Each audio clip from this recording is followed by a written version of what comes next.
first met Andy at various conferences where we were both speakers.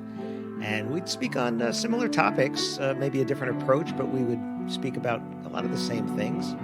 And we were kind of like brothers from another mother. We had some fun with this slow motion video at one of the conferences because people would often confuse us. So it's, you looking at your doppelganger here. And I remember one time I was in Vegas and Andy standing outside the hotel waiting for me, and somebody walks up and says to their friend, "I'd like to introduce you to my good friend, Alan Berg." And Andy goes, "Well, he can't be that good of a friend because I'm not him." And we always used to wonder who was going to get called the other name first at a conference. It was a lot of fun. I miss him every time I go to Vegas. I miss hanging out with him. And thanks for doing this tribute. Love you, brother. Andy would share his knowledge with me. He was so knowledgeable when it came to internet, websites, marketing. I mean, there's no price tag on what I learned from Andy Ebon in those breakfast meetings. Mr. Andy Ebon, you are missed each and every day. Our talks about baseball, Tower of Power and everything, definitely missed. Simple brilliance was typical Andy, and we became friends over the years, and he helped me a lot in my business so many different ways. Definitely one of the guys we're going to miss a lot. So, look for who your mentors are going to be today and find people that can help you. And he was one of mine. Miss you, brother.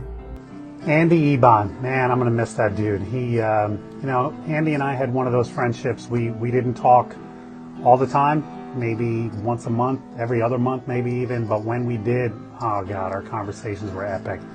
Usually it was one of us saw something that reminded us of the other person.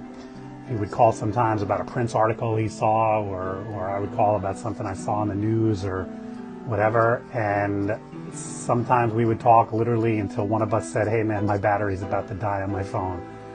We could shoot the shit about politics, about our frustrating fandom of the Mets, growing up in New York City, movies, music, the DJ industry, anything, man. Andy was just one of those friends that I could talk about forever. I had a moment recently where Tower of Power, which was Andy's favorite band, announced a date in New York City. And Andy and I had always talked about him coming and staying with Kelly and I for a couple of days, getting to know his wife Helen a little bit more. And for a moment, I was like, oh, let me call Andy and invite him to Jersey and we can go see Tower of Power together. And it was like that split second, and then you go, can't do that.